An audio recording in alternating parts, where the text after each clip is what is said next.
मैं निकल गया मैडम। तुम्हारी बहन मीना कहाँ है? आज वो विद्यालय क्यों नहीं आई? नंदी उसे ना मम्मी ने काम दे दिया है, वो काम में लगी है। अच्छा चलो राजू, हम तुम्हारे घर चलते हैं। चलो मैडम चलो, मैं बताता हूँ मम्मी को। चलो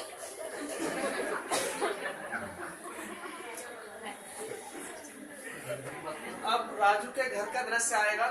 गांव की हर छोटे छोटे जो हमारे गांव हैं, और सबसे बड़ी समस्या यही है, जो ग्रामीण हमारा परिवेश है, वहाँ जो हमारी बालिका शिक्षा है, जो जितनी भी छात्राएं हैं, उनको स्कूल जाने में कैसे अवरोध पैदा करती हैं वहाँ की माएं, वहाँ की उनकी जो दादियां हैं, वो दूसरा जो दृश्य है वो राजू के घर का है, वो आप देखिए।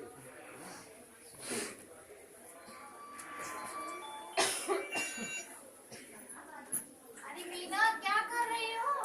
अरे मैडम मैडम जी नमस्ते। मैडम जी नमस्ते। माँ मैडम आई है। मैडम पानी लेके आती हूँ मैं। अरे मैडम जी नमस्ते। नमस्ते नमस्ते, कैसी हो कलावती? ठीक हूँ। और तुमने आज मीना को विद्यालय क्यों नहीं भेजा? अरे घर का काम जो कौन करेगा, वो निपटाएगी। क्यों? घर के काम के लिए तो विद्यालय के बाद भी समय निकाला जा सकता है। अरे मैं बीमार रहती हूँ, मुझसे खाना बनता नहीं है। ये घर का काम ही करेगी तो और कौन करेगा?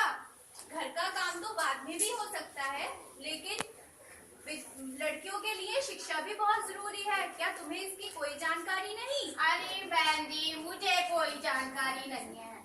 आजकल तो सरकार बालिका शिक्षा पर कितना जोर दे रही है, कितनी योजनाएं चला रही है। अरे बहन जी मेरे कुछ समझ में नहीं आता, लड़की को पढ़ा के होगा क्या? स्कूल क्या देता है? स्कूल उसको एक नया परिवेश देता है, समाज में रहने का सलीका सिखाता है। तुम्हें मीना को भी राजू के साथ विद्यालय भेजना चाहिए। मामा मुझे भी भैया के साथ भेजो ना, स्कूल मेरा काफी मन करता है पढ़ने का।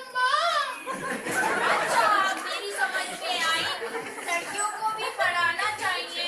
ठीक है बेटी, तू भी राजू के साथ अब कल स्कूल जाना। माँ तुम कितनी अच्छी हो। ठीक है बेटी, तू भी जा।